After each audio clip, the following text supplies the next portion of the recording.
Brenton Damagachi, Grade 5. Of course it worked.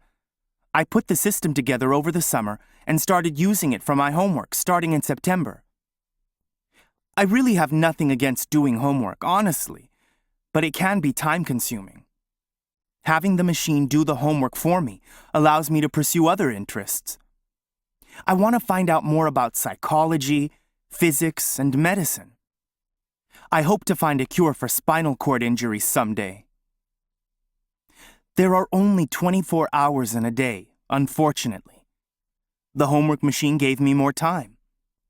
Sometimes I wish I lived on Venus or Mercury.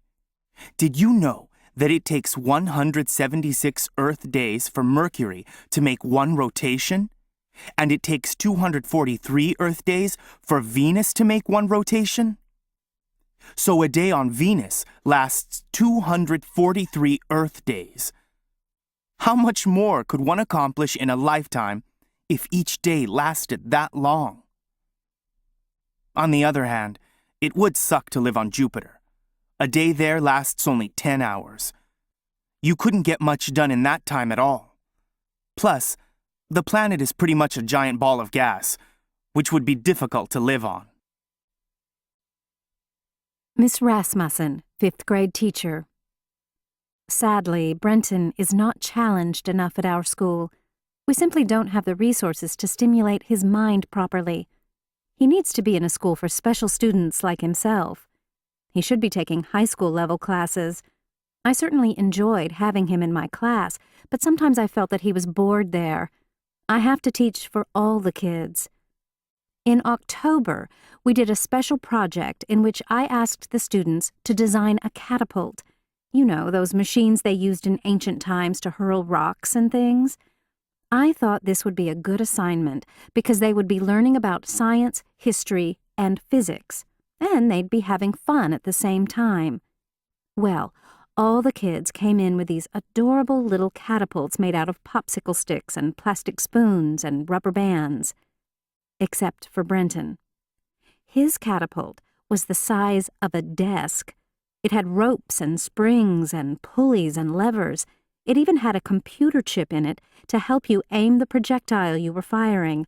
I didn't even understand it. It was simply amazing. We took all the catapults out to the playground and had a little contest. Most of them didn't work very well, but Brenton's threw a basketball over the school. I was sure that Brenton's father must have done all the work. Parents do that sometimes, and I knew that Brenton's father was a very smart man who worked in the computer industry. But no. At our parent-teacher conference, Mr. Damagachi told me he didn't even know Brenton had made a catapult. That was after Brenton brought it home and stored it in the garage. Brenton Damagachi, Grade 5. You want to know about the catapult? I did a little research into Greek and Roman history. The basic principles of the catapult were known back in the 9th century BC. I merely refined them. I don't want to bore you with all the details, but basically, all the parts of the catapult need to be proportional to the size of the torsion springs. It's simple mechanics, really. That kind of thing was fun for me. I never would have used the homework machine for something like the catapult assignment.